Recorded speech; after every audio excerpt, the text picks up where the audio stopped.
Ubingelela Babu Dokotela baba wesizwe baba ojabulile ngiseThekwini ngikuWest Street Salisbury Center. Namhlanje sithe asinenzele ushoot 2 what we'll be talking about on shoot 2, sunlight soap cleansing. Number 1, we need to talk about that. Number 2, isandla somkhovu iminwe yakhona. That is number 2. SBV herbal motarandi. We need to talk about those things. We only got 3 segments there to break it down so that people will understand what are we talking about. Sunlight soap cleansing. Kunomuntu othi Babu Dokotela mina umuthi awungisebenzeli. Mina Babu Dokotela noma yini even manje neswasho bese ngisenza manje asangisebenzeli iswasho. Then we must get yourself a sunlight soap. Sunlight soap lejwayelekile nje. Lena imsebelanga. Mise sekunika umuthi. Lo muthi uma ufuna usuku 3000 rand, mise kunika wona kuphela. Mise sikunika lo muthi loyo. Lento ugeza ngalo muthi kabili esontweni kuphela. Twice in a week because it's too strong. It messes everything up. Geza nje kabili esontweni kuya kugcina ugeza kanye ngesonto. Then lo muthi ke sobiza ukuthi it's sunlight soap cleansing. Umuthi ovula inhlanhla okwazi ukuthi kubuyele isimo sakho ekutheni ube umuntu nangalo kuthiwa umuthi osebenza kuwena. Lapho bengichaza nje labantu abathi Babu Dokotela what should I be using because umuthi kumina usebenza. Sengiyakuchazela ukuthi you can get lo muthi lona iswasho lesi noma umuthi lesi usebenzisayo kuumuthi akho swasho la umuthi ngoba amakhambi ahlanziwe ahlanzwa nemkhando umuso nothola isunlight soap. Then kwi segment yesibili engifuna ukuthi siyivisite isandla somkhovu iminwe yakhona. Let me repeat this. The hand of umkhovu with its fingers, what it does. La uma sibheka imithi eminingi esiyisebenzisayo siyathola ukuthi inyanga ngenxa ukuthi ziyaswela azinazo lezi zinto. And then kubalekile ukuthi siyikhulume lezi zinto lezi ngoba uma siveza lezi zinto lezi kubantu kungazothi sikhuluma ngento engekho. Isandla somkhovu display eqaleni sabatshengisa abantu ukuthi yini, but into ebaleka kakhulu ukuthi umunwe womkhovu ufuna ube nawo egcekeni ugqibe la usebenzela khona. Ukuthi usebenza wenza umsebenzi muni, ukhanda imoto wenza umsebenzi muni, kodwa umunwe womkhovu ufuna inyanga hayi ugayi ikunike uqobo layo ufike ugqibe lapha yana. Umkhovu uyabamba awudedeli umkhovu. Umkhovu unenhliziyo embi. Umkhovu unenhliziyo embi uyabamba umkhovu. Engisho ukuthi sinaso ke lezo sandla ngoba isona sikhathi esiright lesi sokuhlinza lelwane.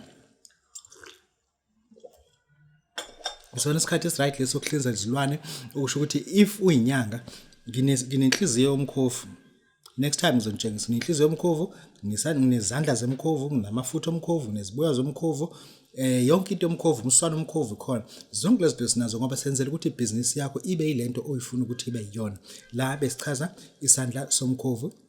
We are illustrating the hand of umkhovu with its fingers, what it does. You must have a piece of that hand and bury it or keep it somewhere in your yard, wherever you're doing your business. It could be any kind of business. I'm not going to mention business. It could be like you got a car wash, any kind of formal or informal business.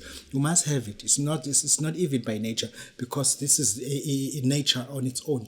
You must have it. This thing, it is so great. It enhances people to come into your business only. It enhances people, it magnetes people to come into your attention, which means if we are in Nyanga, you must have a heart of Umkovo, anything that is related, any parts of Umkovo, because this is the right time, this is winter, this is the right time of slaughtering Umkovo. Umkovo, it only gets slaughtered during winter time. Fats, I do have fats, but only when it's winter. Thereafter, I'll be puzzling like everybody.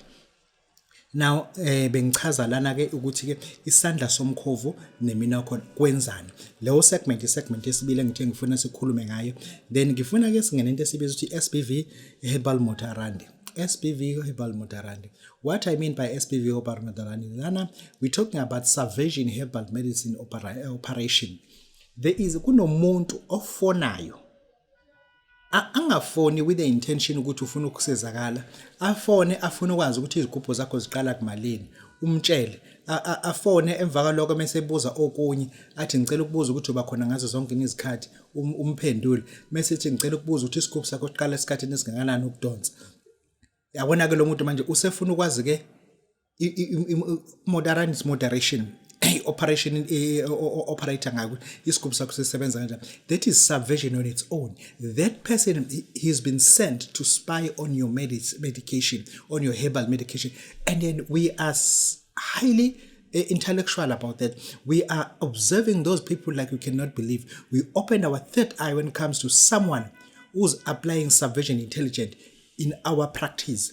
Once you start to ask me about isikubhu mathandemali, then you start to ask tricky question. I understand that the science intelligence of my opponent, not enemies, of my opponent. I can counter intelligent whatever you are saying, and I can literally identify you as an opponent that has been sent to spy on my practice, meaning that subversion herbal intelligence, we are entuned, we are trained about it, and we are so vigilant about those people, because some people they even use comops. What is comops intelligence? Comops intelligence, it's whereby people, they use mass propaganda on social media platforms. They sharing things about things that are not even happening. Umuntu aqamba manga athi uphuma enyangeni ukuthi unesigubhu sokuthi nawo senaso. That is comops. That is using social media platform as a sharing propaganda. We are vigilant about those people. When you start to ask for things like it's too tricky, I'm not angry when you are asking that, but I'm very cautious about that, because what I pose to people, it's something that it does not work for me. It's something that I live with it daily.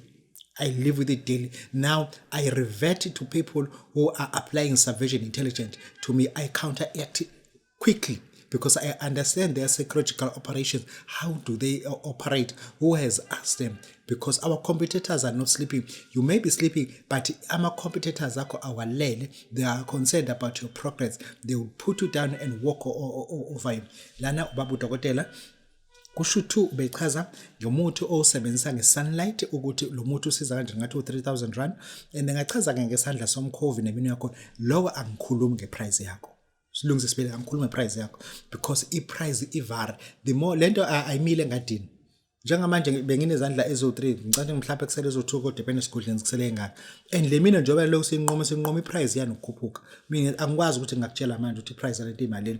Then ke mase sothi isubversion herbal motarand, and then we are very very cautious about it. When you start to apply that kind of tricky intelligence on us, believe you me, will put you out quicker than you are expecting. Siyabonga, ubonga kakhulu Babu Dokotela, Baba Sizwe, ubaba ojabulile. Siyabonga.